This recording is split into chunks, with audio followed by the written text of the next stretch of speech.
Pastor Moise Obiang Matando, leader of Hope of Divine Glory Church, presents your bilingual program at the Kingdom School. Teachings about the Word of God.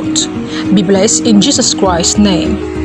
Le pasteur Moise Obiang Matando, leader du ministère Espérance de la Gloire Divine, vous présente l'émission À l'école du Royaume de Dieu, une émission bilingue d'enseignement à la lumière des Saintes Écritures. Bon confort d'écoute et que Dieu vous bénisse.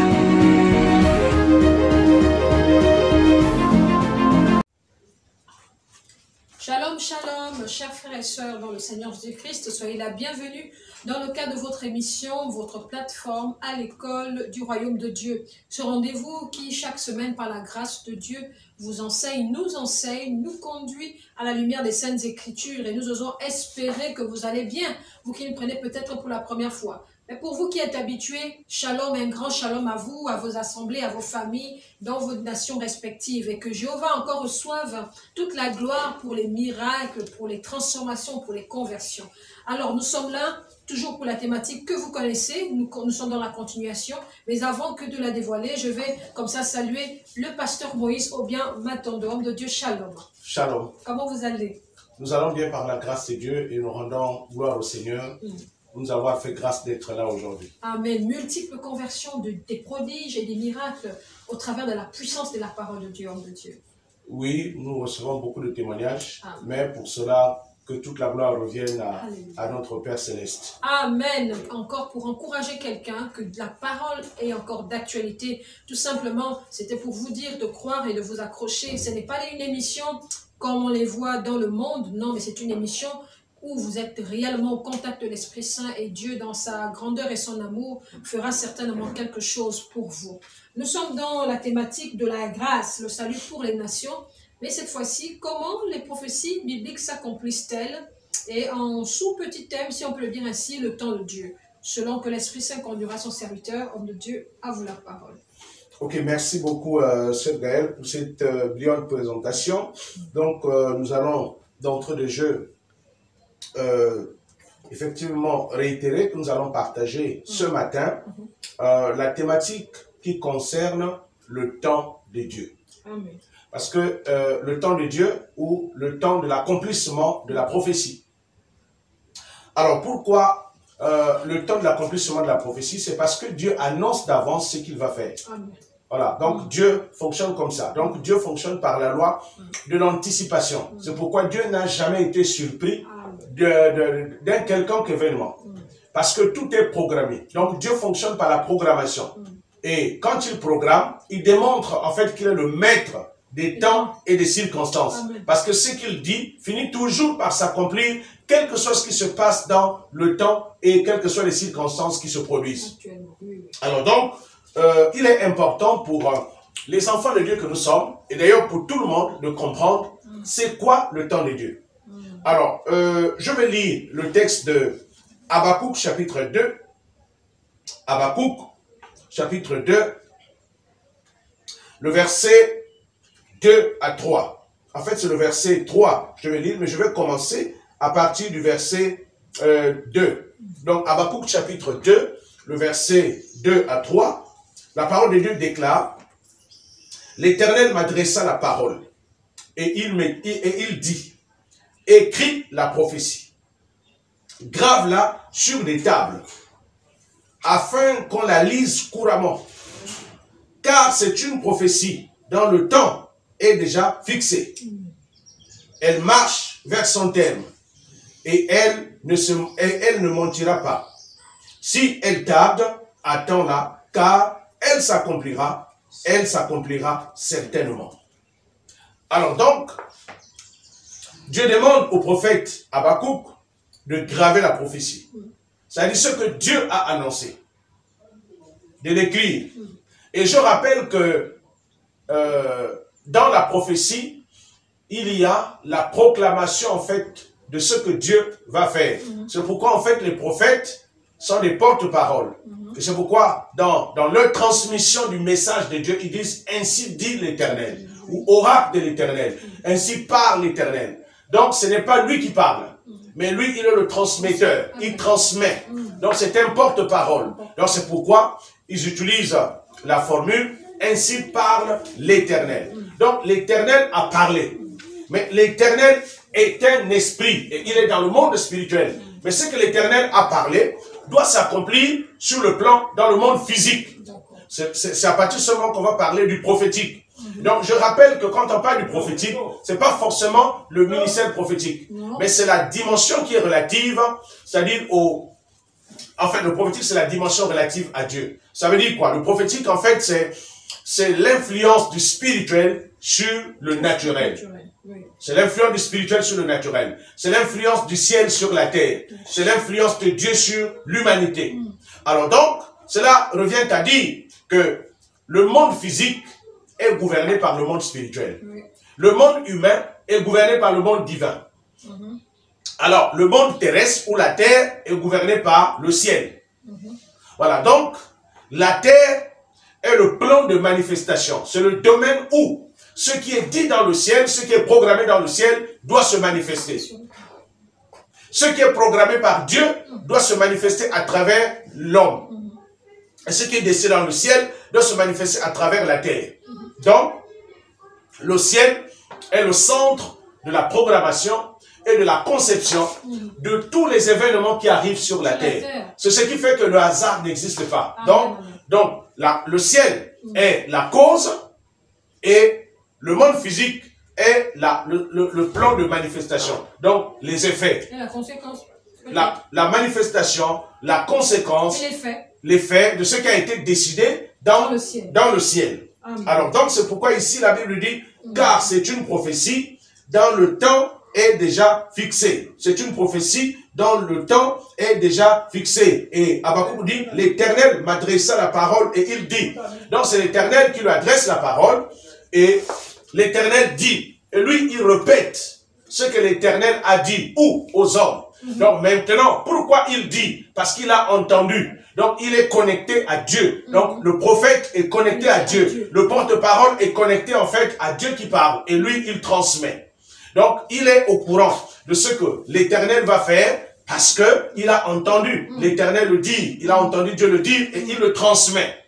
Est-ce que c'est pour dire que tout ce qui existe, et nous y compris, nous sommes quelque part une prophétie de Dieu aussi? Est-ce qu'on peut le comprendre comme ça? Si on comprend effectivement les choses dans ce sens, tout ce qui arrive sur la terre est prophétique. Est prophétique. Parce que le prophétique, en fait, c'est la manifestation de la volonté du ciel sur la terre. Oui. Parce que nous sommes sur la thématique de le salut pour les nations, en fait. Pourquoi la question? Parce que c'est pour confirmer un peu, je veux dire, le cheminement que l'Esprit Saint par vous a donné. Donc, ça veut dire que si nous sommes une prophétie, donc les nations, naturellement par ricochet, donc rien ne surprend Dieu, encore moins ses serviteurs. Exactement. D'ailleurs, c'est pourquoi on essaie d'insister. Parce qu'on a comme l'impression, ceux qui nous écoutent ont comme l'impression qu'on est sorti en fait de la thématique des nations.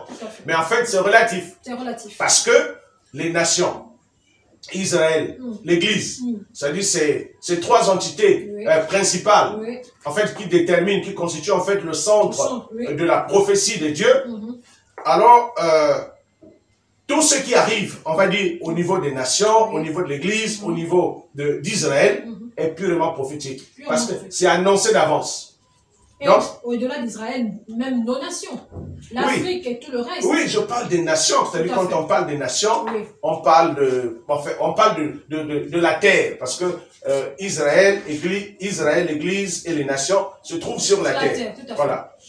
Ok, donc, alors nous marquons une attention particulière sur l'accomplissement de la prophétie pour faire un rapport, en fait, entre le plan de Dieu pour Israël, le plan de Dieu pour l'Église, le plan de Dieu pour les nations. En fait, cela ne veut pas dire que Dieu n'aime pas les nations. Dieu est souverain. Dieu exerce sa souveraineté pour démontrer que l'humanité tout entière, qui est divisée en trois groupes, les nations, Israël et l'Église, sont sous la gouvernance du Créateur. Et pour ceux qui n'avaient pas suivi, vous aviez dit qu'Israël ici était la nation privilégiée. Israël est une nation missionnaire. Missionnaire. Voilà, est une nation élue et une nation missionnaire. Parce qu'en fait, la position d'Israël, en fait, n'est pas un privilège en tant que tel, mais c'est une mission. Parce que c'est à Israël que le Créateur du ciel et de la terre a donné, c'est à Israël que le Créateur du ciel et de la terre a donné le leadership du monde terrestre. C'est-à-dire, la terre doit être gouvernée par le leadership d'Israël. Donc, les nations doivent entrer dans le leadership d'Israël. Pourquoi? Parce que Israël est la nation à travers laquelle le Messie, le Shiloh, règne. Vous comprenez? Amen. Alors donc, les nations doivent suivre le modèle d'Israël. Voilà. Parce que c'est le modèle parfait de la gouvernance des nations. Voilà. C'est ce qui préfigure dans l'appel d'Abraham. Comment les prophéties bibliques s'accomplissent-elles? Nous remarquons de Dieu que dans la parole, à chaque saison ou à chaque transition, il y a comme une révélation des serviteurs ou alors des envoyés ou des porte-paroles. Est-ce que c'est aussi une stratégie, puisque nous sortons de la thématique de la stratégie et nous sommes toujours là-dedans, est-ce que c'est une stratégie que Dieu a mis en œuvre pour que les nations se rappellent de ce qui a été dit à l'origine? Puisque selon Habakkuk, la prophétie est là, même si elle tarde, elle s'accomplira. Donc la parole, elle est là. Le problème, c'est pas la parole. Mais est-ce que le problème, c'est nous? Est-ce que nous oublions, et c'est la raison pour laquelle il suscite des porte-paroles comme à chaque saison? Exactement. Parce que déjà, si on comprend le contexte, en fait, de rapport de la prophétie par rapport à l'humanité, la prophétie vient de Dieu. Donc c'est Dieu qui annonce les choses qui doivent arriver.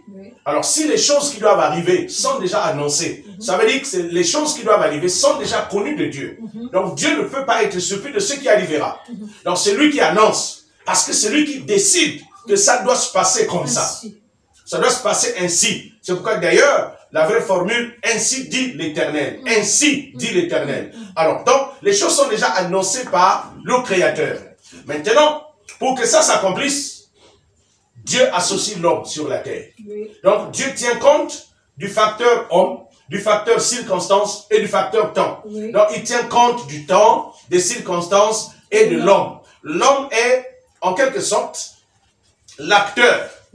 L'acteur dans l'accomplissement. Donc l'homme est un acteur dans l'accomplissement de la prophétie de Dieu parce que ça doit se passer sur la terre. Or, pour que quelque chose se passe sur la terre, les êtres humains doivent être associés. Voilà. Donc, il faut que Dieu trouve des partenaires pour travailler, qui doivent travailler pour l'accomplissement de la volonté de Dieu. De sa volonté. De sa volonté. Le temps, l'homme et les circonstances. Oui. Commençons un peu par le temps de Dieu. Est-ce que le temps de Dieu est tel qu'il a dit, ou alors il peut arriver que le temps semble être écourté? Est-ce que notre compréhension du temps est la bonne, ou alors c'est Dieu seul? Mais comment faire pour comprendre le temps de Dieu? Ok, on va dévoiler ce mystère. Le temps de Dieu. Quand on parle du temps de Dieu, et là, surtout beaucoup de chrétiens commettent beaucoup d'erreurs. Le monde chrétien ne comprend pas exactement ce que c'est le temps de Dieu. Alors, dans la conception humaine, le temps est lié au calendrier. Le temps est relatif à la date. Or, dans la conception divine, le temps de Dieu n'a rien à voir ni avec la date, ni avec le calendrier. Mais le temps de Dieu est lié à une condition. Le temps de Dieu est lié à une condition. Donc, le temps de Dieu est une condition et non une date.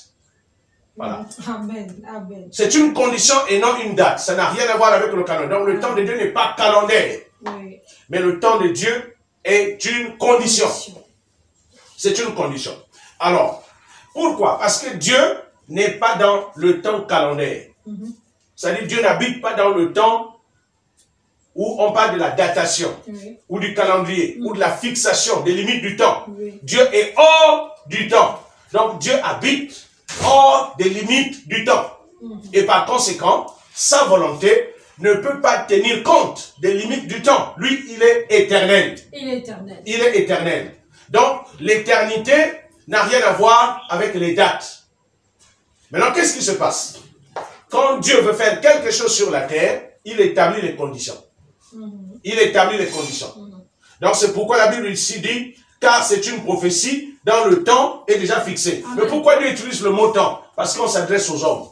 Pour qu'ils comprennent. Ce n'est pour que les hommes comprennent. Amen. Il faut que Dieu dise, le temps est fixé. Mais en réalité, ce temps, il y a une condition qui a été fixée. Maintenant, de façon générale, pour ne pas trop garder les gens en suspense, quel est le temps général? Quel est le temps général de l'accomplissement de la prophétie de Dieu? C'est Christ.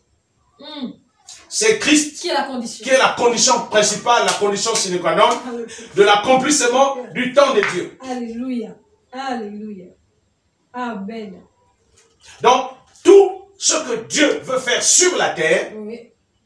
dès que Christ est là, ça s'accomplit. Ça s'accomplit. Quelle que soit la période dans laquelle nous sommes, quelles que soient les circonstances dans lesquelles nous sommes, si Christ est là, c'est le temps de l'accomplissement. Est-ce que ça veut dire que lorsque l'on parlait du chaos, lorsque l'on parle du chaos, donc dès que les nations, ou dès que les humains que nous sommes, nous comprenons que nous avons besoin, nous devons placer Christ au centre de cette affaire, en réalité, c'est déjà avoir trouvé la solution. Mais c'est exactement. Associer Christ à notre façon de voir. Donc, Christ est la condition de l'accomplissement du temps. Donc, le temps de Dieu, c'est Christ. C'est pourquoi Christ est la somme, la résultante de tous les temps et de toutes les circonstances. C'est pourquoi on dit il est le maître des temps et des circonstances.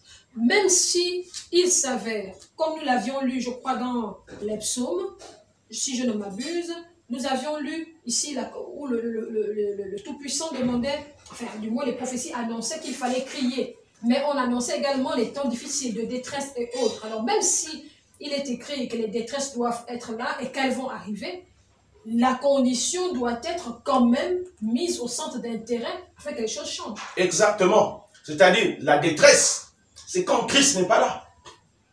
Et avant que Christ n'arrive, l'humanité subit ce qu'on appelle la détresse. Oui. Mais quand Christ arrive, ou quand les êtres humains acceptent le Christ dans leur vie, et qu'ils entrent en alliance avec Christ, alors ils sont dans le temps, ces personnes entrent dans le temps de l'accomplissement du plan de Dieu. Comment, homme de Dieu, en tant qu'humain, bon, sauf si vous avez un passage que vous allez donner, parce que on reste dans le suspense c'est énorme. On va dans Ésaïe 49, Ésaïe 49, le verset 8. Ah, oui. Ésaïe 49, le verset 8. Oui. Et on pourra aussi voir dans la Nouvelle Alliance, pour faire un rapport, parce que ce n'est pas dans l'Ancien Testament seulement, mais même dans la Nouvelle Alliance, dans 2 Corinthiens chapitre 6, le verset 1 à 2, nous allons voir cela. Alors, dans Ésaïe chapitre 49, le verset 8,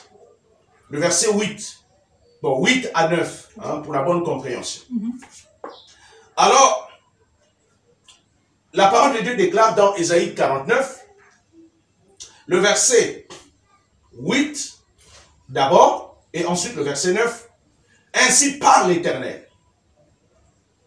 Au temps de la grâce, je t'exaucerai. Et au jour du salut, je te secouerai. Je te garderai et je t'établirai pour traiter alliance avec le peuple, pour relever le pays et pour distribuer les héritages désolés. Pour dire aux captifs, sortez. Et à ceux qui sont dans les ténèbres, paraissez. Ils paîtront sur les chemins et ils trouveront des pâturages sur les coteaux. Alors, je m'arrête là. Ainsi parle l'Éternel, le verset 8. Qu'est-ce que l'Éternel dit? Au temps de la grâce, je te secouerai. C'est-à-dire, à quel moment l'homme, Israël, parce que ce texte parle de la restauration d'Israël. À quel moment Israël sera restauré? Dieu ne donne pas la date. Il dit au temps de la grâce. Or, la grâce. Or, la grâce, c'est Christ. C'est la condition. C'est la condition. Alléluia. Donc, c'est l'apparition de Christ. C'est la manifestation de Christ. C'est-à-dire, c'est lorsque Israël va entrer en alliance avec le Christ, ça sera le temps de l'exaucement. Ça sera le temps du salut.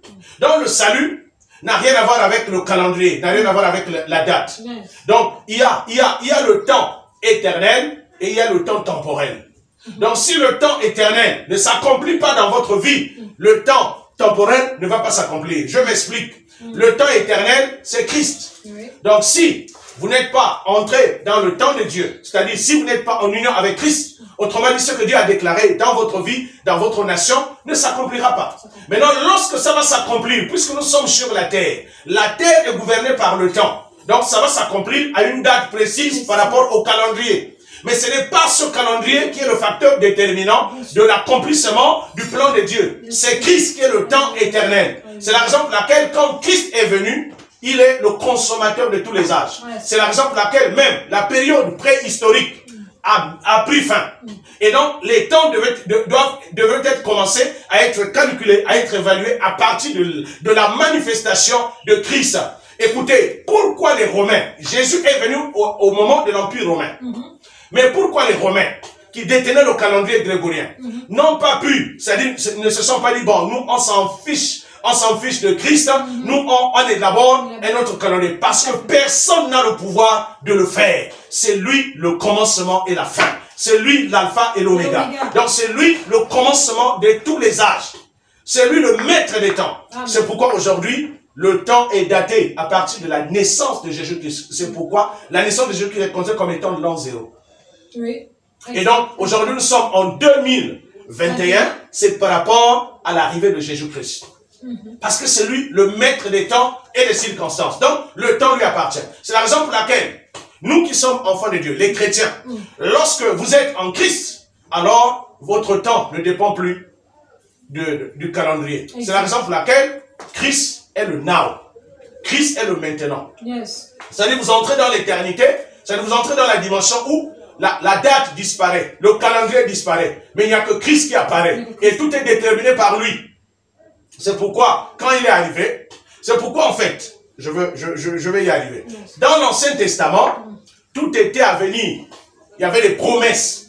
Donc, l'Ancien Testament parle des choses, c'est-à-dire en utilisant quel temps? Le futur.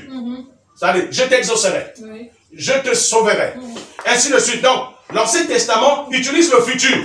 Mais quand le Christ arrive, le futur disparaît et le présent continue, s'installe. Donc c'est Christ qui accomplit tout ce qui a été dit. Donc quand Christ est là, les choses futures deviennent actuelles.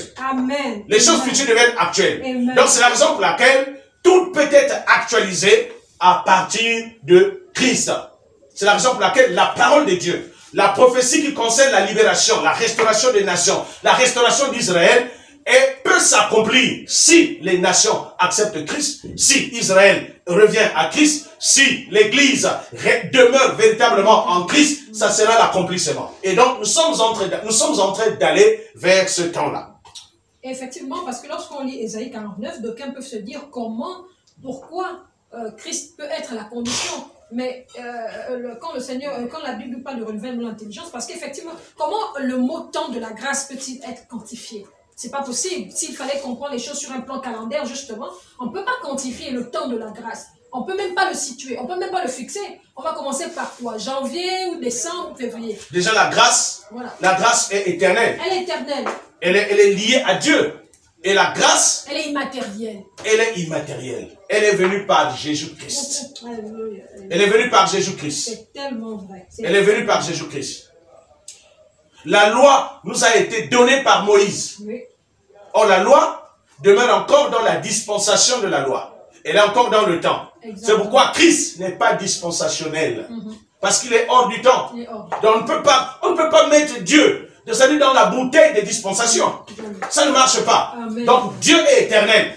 C'est lui qui occupe la nature du temps, la sphère du temps, et il en est le maître. C'est pourquoi quand Christ est venu, quand il était là, il a dit à la croix, tout est accompli.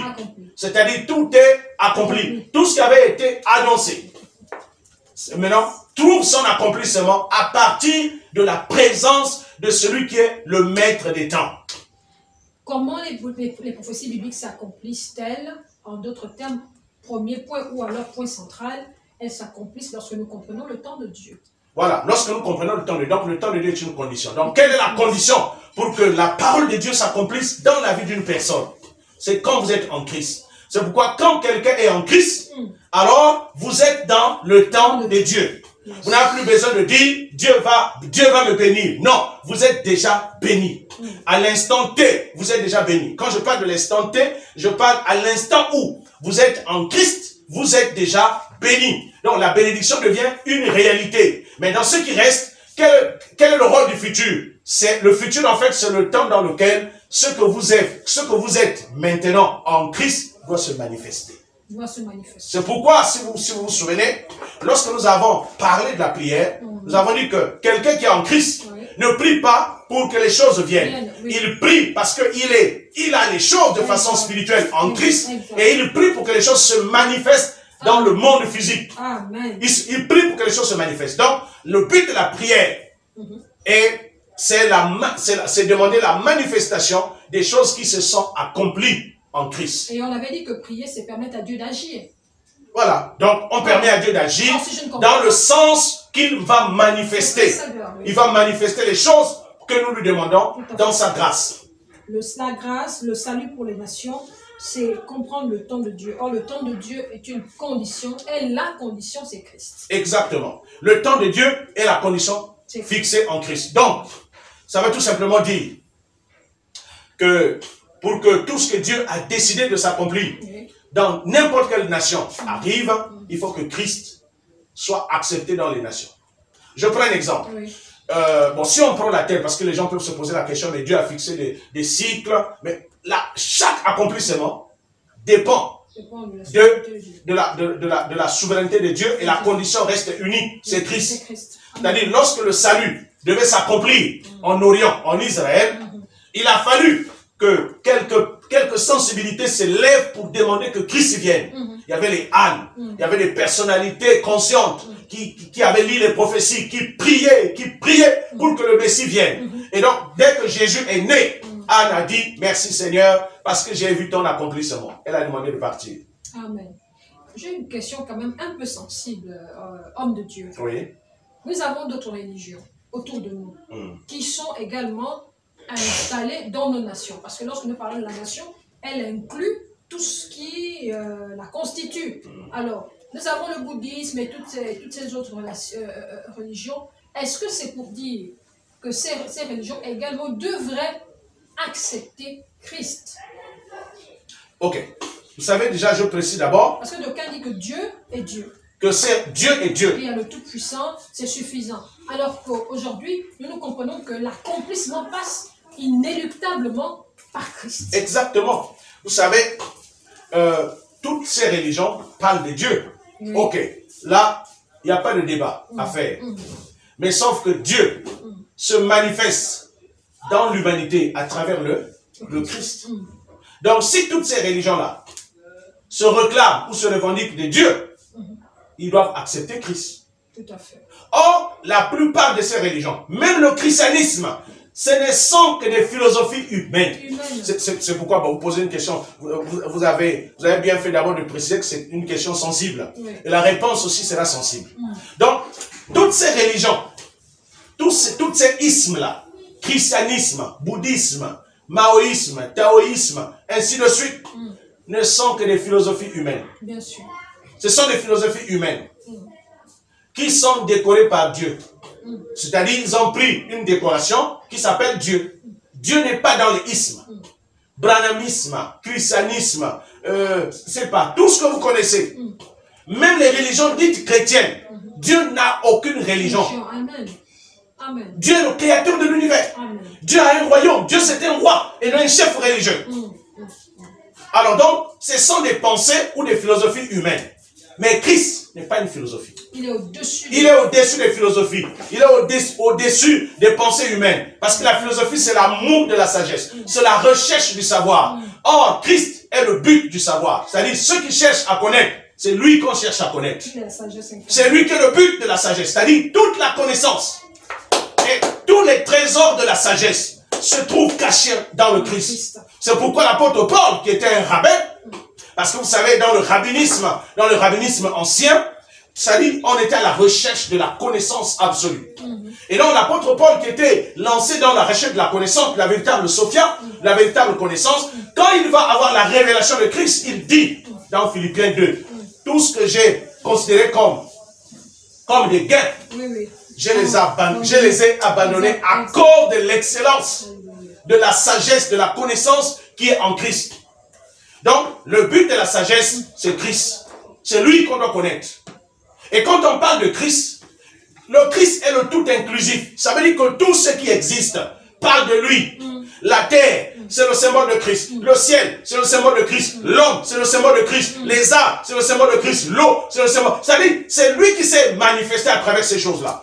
Je renvoie les gens à lire, puisque ce n'est pas le contexte, d'aller lire Colossiens chapitre 1, du verset 15 jusqu'au verset 18. Colossiens chapitre 1, du verset 15 jusqu'au verset 18. La Bible dit que tout a été fait, tout a été créé par lui et pour lui. Donc il est le moyen par lequel tout a été créé et il est le but pour lequel tout a été créé. Trône, dignité, autorité, domination, les choses visibles, les choses invisibles, les cieux et la terre, tout ce qui existe a été créé par lui et pour lui. Donc si quelqu'un veut faire exister quelque chose dans l'univers que Christ a créé, qui ne soit pas en accord avec lui, cette chose-là n'existe pas. En fait, pour Dieu, ça n'existe pas, ça n'a aucune valeur. C'est la raison pour laquelle toutes les religions doivent revenir à Christ. Mais d'ailleurs, il y a un paradoxe.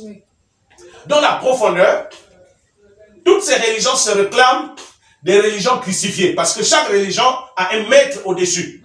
Et tous, bon, maintenant, ces religions disent que tel maître a atteint la crucifixion. La christification.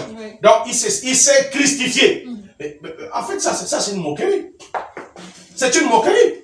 Donc, ils se rendent quand même compte que Christ est le but de la spiritualité. Parce que toutes ces religions-là, le niveau le plus élevé de la spiritualité, en fait, d'après les religions, c'est le soleil. Mais le véritable soleil, c'est Christ. C'est le soleil de la justice. Donc, si quelqu'un est dans une religion, si quelqu'un est dans une spiritualité, en fait, ce que vous devez chercher, c'est la connaissance de Christ. C'est pourquoi Paul dit, si les rois de ce monde avaient su réellement qui était Christ, ils n'allaient pas le tuer. Exactement. Parce que Christ est le but de la connaissance. Or, les nations sont à la recherche de l'excellence, de la connaissance. Mais l'excellence de la connaissance, c'est Christ. C'est lui l'accomplissement de toute prophétie. Donc, j'étais en train de dire, Dieu a fixé des époques. C'est-à-dire, vous savez, on a 4 coins cardinaux. Nous avons l'Est, l'Ouest, le Nord et le Sud. Donc, pour équilibrer, parce que vous avez 4 coins cardinaux. 4 est le symbole de la stabilité. C'est pourquoi vous avez une table de 4 pieds, la chaise 4 pieds, parce que même la Nouvelle Jérusalem est basée sur un carré. C'est le symbole de la stabilité. Donc, les 4 côtés égaux. Donc, 4 est le symbole de la stabilité. Et 4 est le symbole également de la création parfaite. Donc, ça veut dire quoi? Pour que les choses soient stables sur la terre, il faudrait qu'elles prennent la dimension 4. C'est pourquoi j'ai un problème avec l'enseignement de la 4e dimension. On ne peut pas parler de l'enseignement de la 4e dimension et le rattacher à Dieu. Dieu est au-delà. Dieu est au-delà du numérique. Il est indéfini. Il est hors du chiffre. Donc la 4e dimension pour moi, ça c'est le sommet de la dimension naturelle. Voilà. Peut-être qu'il y a des choses qu'on reprend, mais dont on ne sait pas. Est-ce que c'est Dieu qui a inspiré en fait la terminologie 4e dimension? Parce que Dieu n'est pas limité dans les 4 dimensions. Sinon, il n'est plus Dieu. Voilà. Dieu ne peut pas être limité dans une dimension. On ne peut même pas dire 7e dimension, 12e dimension. Non. Dieu est au-delà de ça. Mais Dieu se sert de tout ça pour exprimer des choses qu'il a établies selon sa sagesse. Exact. Pour notre croissance. Exactement. Donc, il a établi un plan de croissance. Là, il va falloir qu'il mette les escaliers. Il mette des paliers, des étapes à parcourir. Alors, donc, j'étais en train de dire, d'après, il y a 4 coins cardinaux sur la terre. Il y a l'Orient, donc il y a l'Est, il y a l'Ouest. Chaque point cardinal doit connaître, chaque point cardinal est inscrit dans le plan de Dieu. Et dans chaque point cardinal, Dieu a établi le plan de restauration pour chaque contrée, pour chaque nation. Alors, il y a eu le réveil de l'Est. Oui. Il y a eu un réveil là-bas. D'ailleurs, la première église est apparue en Orient. La parole de Dieu a été donnée en Orient, en Égypte, à travers Israël. Ou dans le désert, après la sortie d'Israël. Après la sortie d'Égypte. Après la sortie d'Égypte. Oui. Mais quand Israël est revenu, c'est-à-dire après la destruction de l'empire d'Israël, après ce schisme-là, bon, on connaît tout ce qui s'est passé dans l'histoire, Israël est revenu, est allé en fait dans la diaspora. Il s'est dispersé. Il est venu en Égypte. Et c'est lorsque maintenant l'empire grec va prendre le contrôle des nations, donc c'est à partir de ce moment que les Grecs vont exiger qu'on puisse traduire la Torah qui était donnée aux Israélites, qui était en hébreu, qu'on la traduise en grec. Parce que la langue grecque était devenue la langue international. Et donc, c'est pour la première fois que la parole de Dieu va être traduite en une autre langue pour être transmise dans les nations. Autre que l'araméen. Oui, c'est la version 70. C'est la version 70. Et c'est la version 70 qui a fini par être traduite en latin, la Vulgate, et puis en français, la version seconde. Voilà. Donc, ce sont les Israélites qui ont reçu la Torah. Et qui ont reçu également les promesses.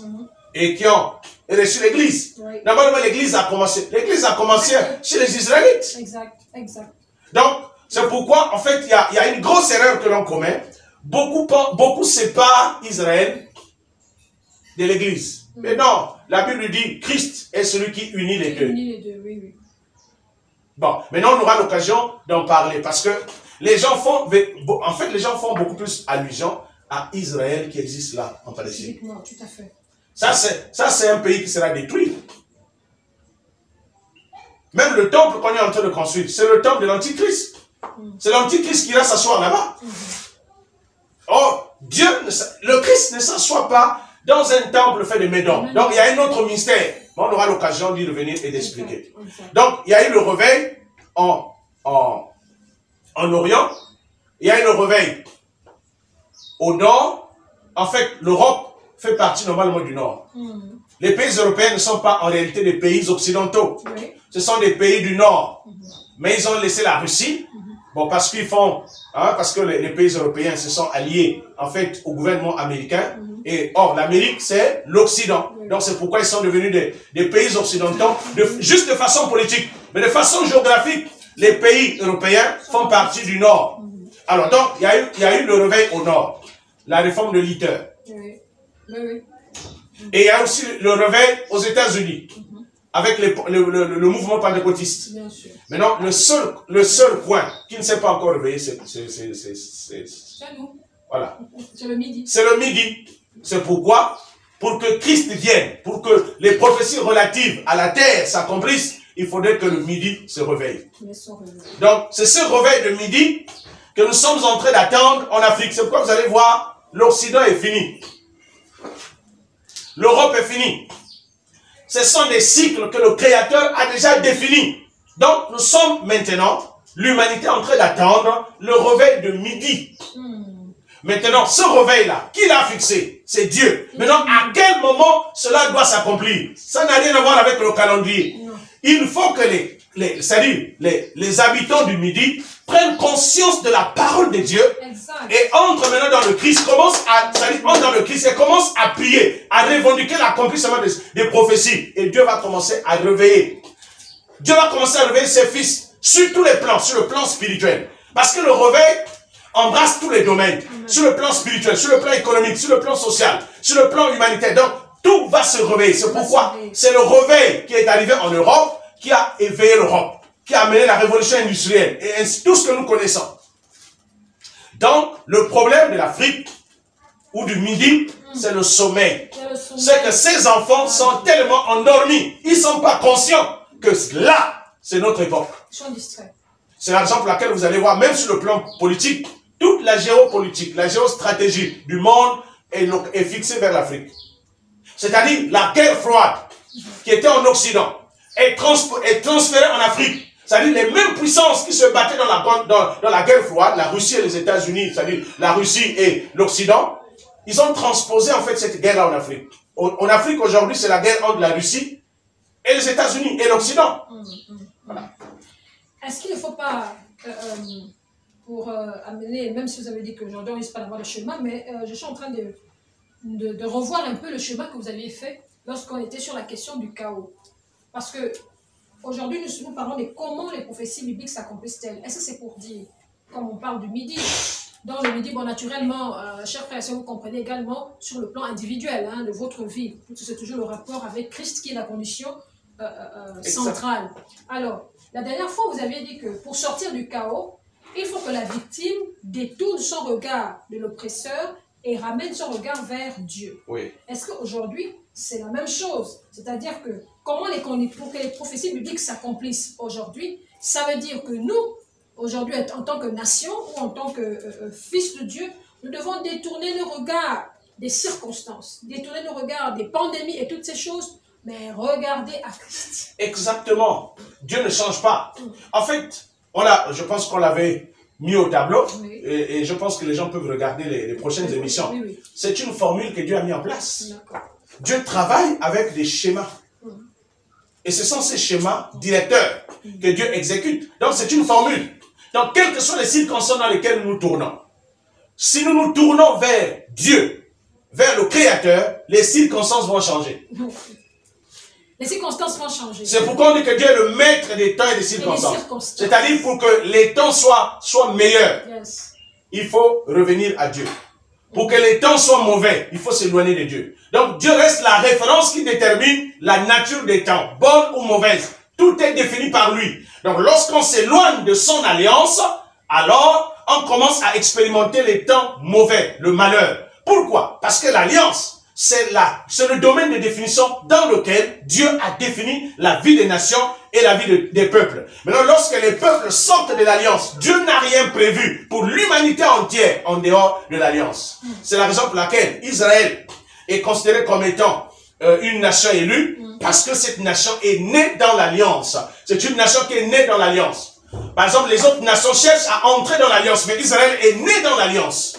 Comment est-ce que les nations doivent naître de nouveau, homme de Dieu? Comment est-ce qu'elles doivent naître dans l'alliance? Parce que je crois que ça, il y a une procédure. Donc, pour que les nations naissent dans l'alliance, Oui. il va falloir qu'ils connaissent le Christ. C'est-à-dire, il faut qu'ils acceptent le Christ. Comment? C'est-à-dire, il faut qu'ils fassent de Christ leur vie. C'est-à-dire, ils doivent changer d'esprit. Il doit y avoir un renouvellement de nature spirituelle. C'est-à-dire, les chefs des nations, d'abord, les chefs religieux doivent devenir des fils de Dieu et non des fils des ténèbres. Parce qu'en fait, les ténèbres n'ont rien à voir. Les ténèbres ne commencent pas par les événements. Les ténèbres est une nature. C'est la nature de quelqu'un. Oui. C'est la nature de quelqu'un. La lumière, c'est la nature de quelqu'un. Amen. On n'est pas fils de Dieu parce qu'on étudie la Bible. Non. Oui. Même si vous étudiez la Bible, vous n'êtes pas un fils de Dieu. Être fils de Dieu est un état d'être. Amen.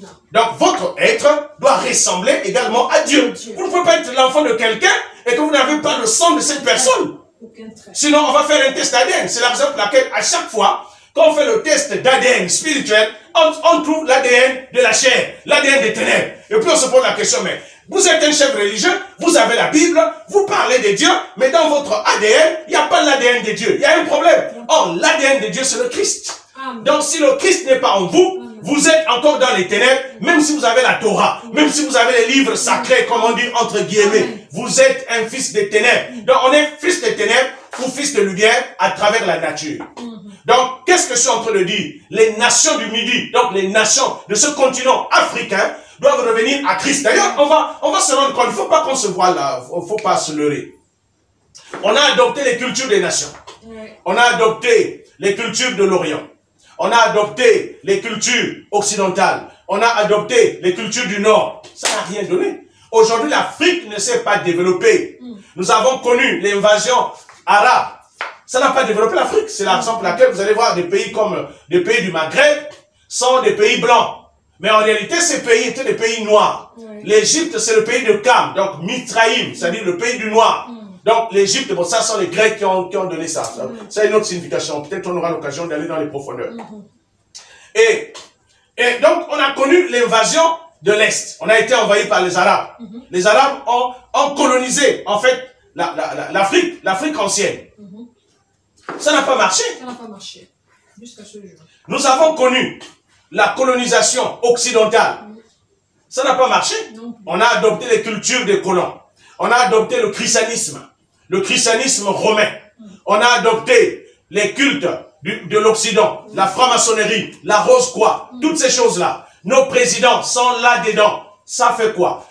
Ça dit tout ce qui sont élevés en dignité, les cadres, l'élite africaine est dans ces pratiques-là. Où est-ce que ça amène l'Afrique? Nulle part.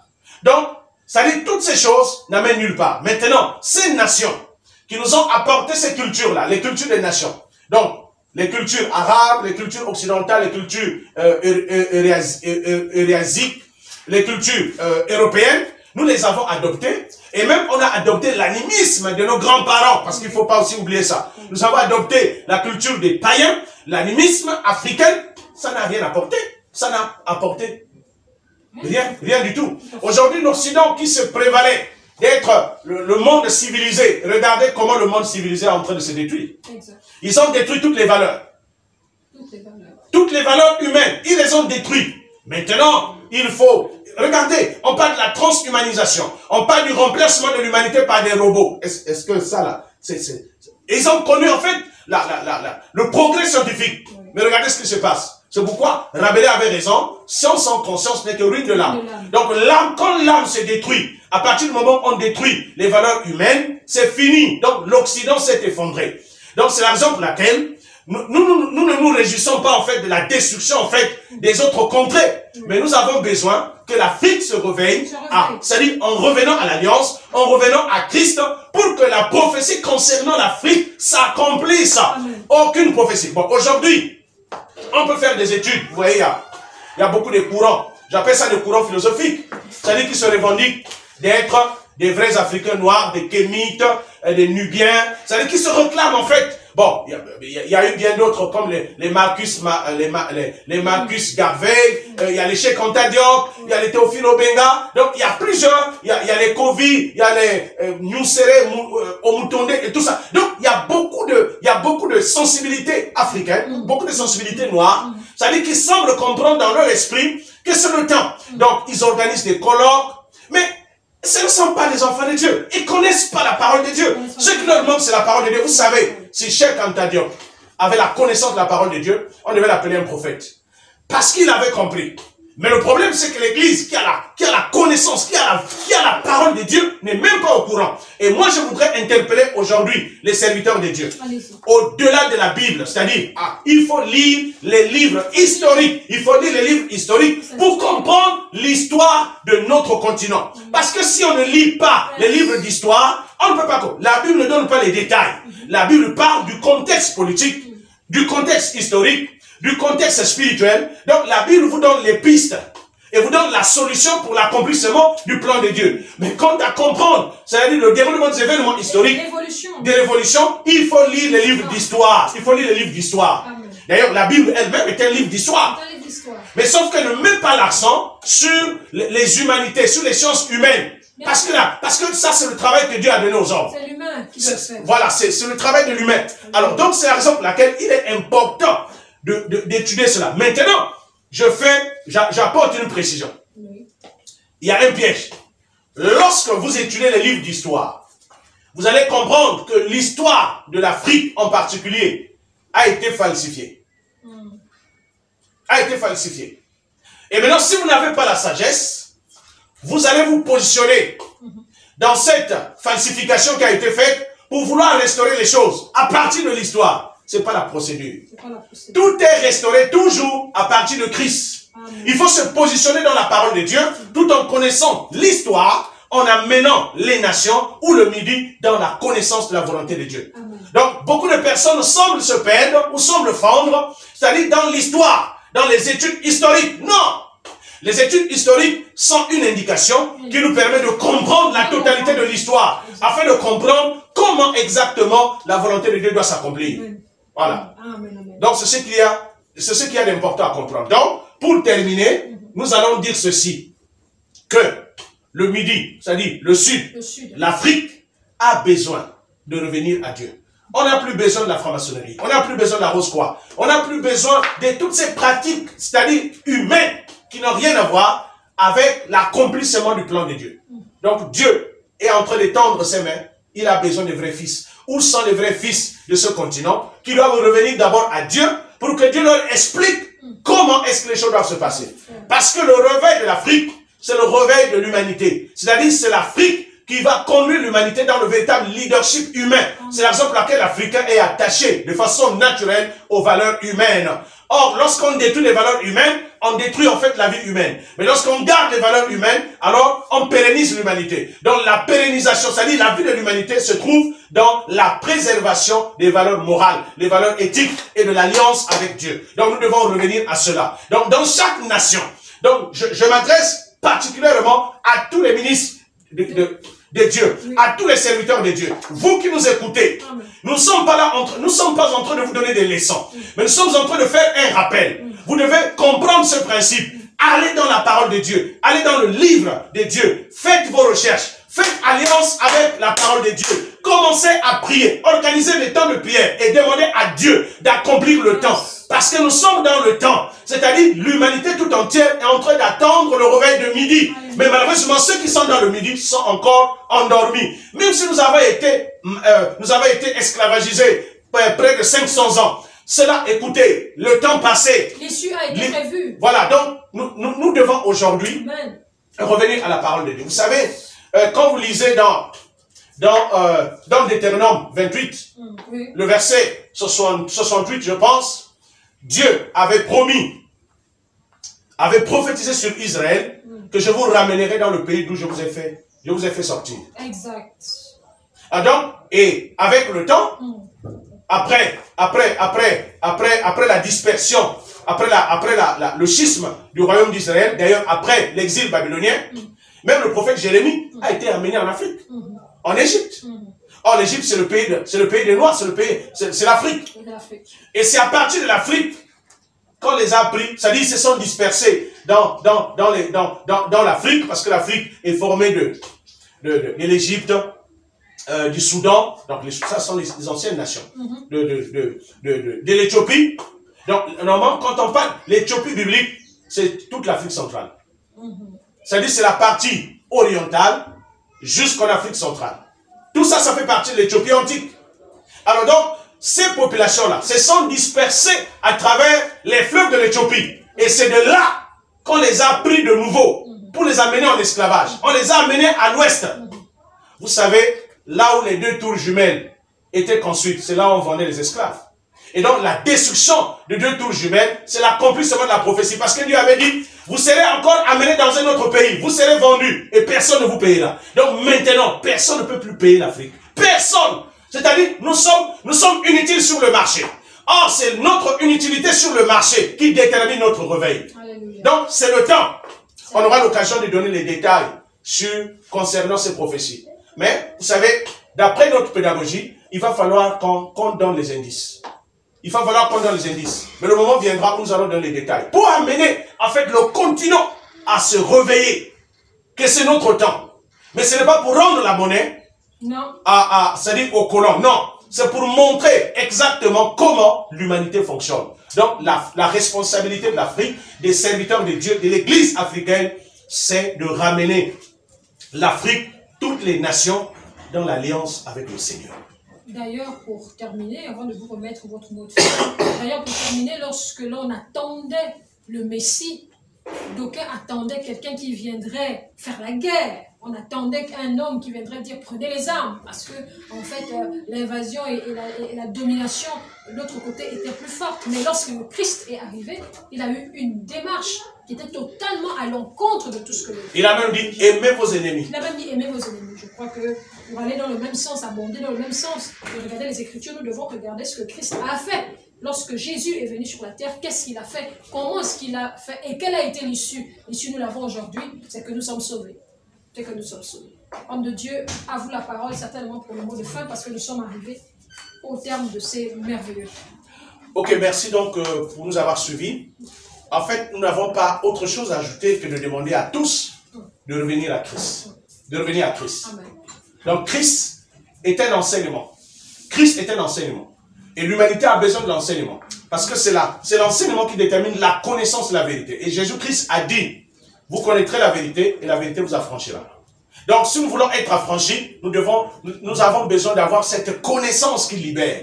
Cet enseignement qui libère. Et donc, acceptons le Seigneur.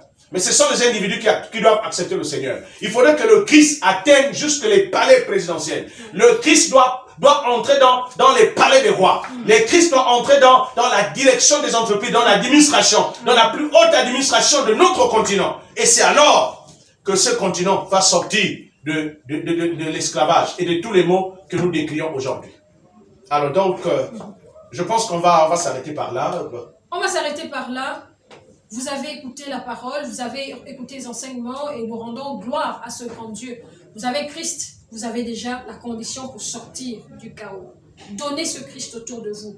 vous avez la possibilité de rentrer dans les lieux où ces chefs d'État y sont, où ces personnes qui ont le droit décisionnel sont. Vous avez la responsabilité, après avoir écouté ce message, de donner aussi Christ, afin que nous puissions ensemble festoyer avec ce grand roi. Nous sommes arrivés au terme de cette merveilleuse émission. Nous étions sur le comment est-ce que les prophéties bibliques s'accomplissent-elles? Comment est-ce qu'elles vont s'accomplir? Et nous avons parlé plus précisément de la question du temps de Dieu. Nous osons espérer que vous serez des nôtres au prochain rendez-vous où nous allons, selon que l'homme de Dieu aura reçu, mais je crois que nous avons noté l'Israël et l'Église, et pourquoi pas donner les indices du réveil du midi. Comment est-ce que ces choses vont se passer? Quels sont les indices, quels sont les indicateurs que la parole de Dieu nous donne? Qu'à cela nous tienne, nous vous disons au revoir, à la prochaine, et que Dieu Tout-Puissant vous bénisse au nom de Jésus-Christ. Pastor Moïse Obiang Matondo, leader of Hope of Divine Glory Church, has presented to you your bilingual program at the Kingdom's School, teachings about the Word of God. Thanks, and at the next meeting, in the name of Jesus Christ. Le pasteur Moïse Obiang Matondo, leader du ministère Espérance de la Gloire Divine, vous a présenté l'émission À l'école du Royaume de Dieu, une émission bilingue d'enseignement à la lumière des Saintes Écritures. Merci d'avoir été des nôtres et que Dieu vous bénisse.